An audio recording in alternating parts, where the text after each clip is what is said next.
Senhora Presidente, Senhora e Senhor membros do Governo, Senhoras e Senhores deputados, nós estamos habituados a que as contas do Governo não batam certo.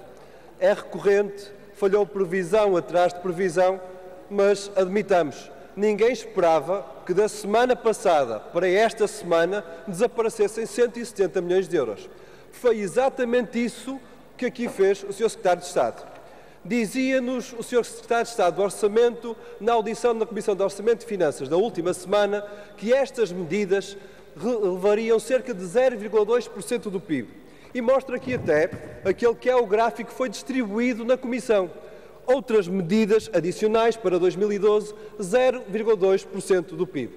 Curiosamente, fez-se luz e apareceu mais algum dinheiro e o Sr. Secretário de Estado dos Assuntos Fiscais, uma semana depois, vem dizer que, afinal, há mais 170 milhões de euros. Afinal, estas medidas já valem mais do que aquilo que valiam há uma semana atrás. Sr. Secretário de Estado, ninguém acredita nos números deste Governo. Eu acredito que nem os deputados, na maioria, acreditam nos números deste Governo, porque nem o Governo acredita nos seus números, porque semana para outra semana muda os próprios números. Porque nós percebemos a dificuldade. Nós percebemos a dificuldade, porque quem começa a falar da equidade fiscal, quem começa a dizer que todos os anos desaparecem milhões de Portugal para os paraísos fiscais e depois tem a prática que tem este Governo, nós percebemos o incómodo do Sr. Secretário de Estado. Porque desaparecem milhões ano após ano de Portugal para os paraísos fiscais. E depois chega um Secretário de Estado dos Assuntos Fiscais e faz uma amnistia. É verdade, o crime compensa. Fogem, não pagam impostos e recebemos de braços abertos para pagar menos impostos do que se pede a qualquer trabalhador.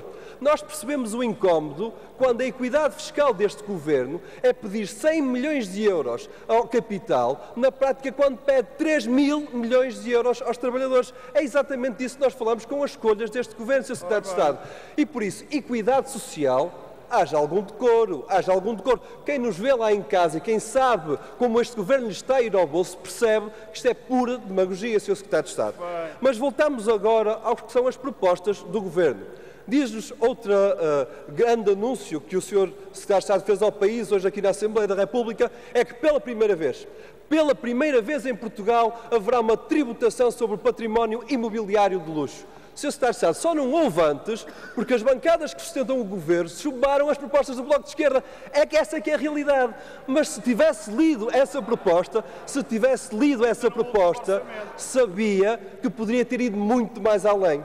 É que património de luxo não se fica pelo património imobiliário, Sr. Secretário de Estado. Há uma linha muito abrangente que dá para além disso, mas o Governo não vai onde poderia ir. E não vai onde poderia ir também nas taxas liberatórias, porque nós sabemos bem o que é que o Governo faz com esta medida.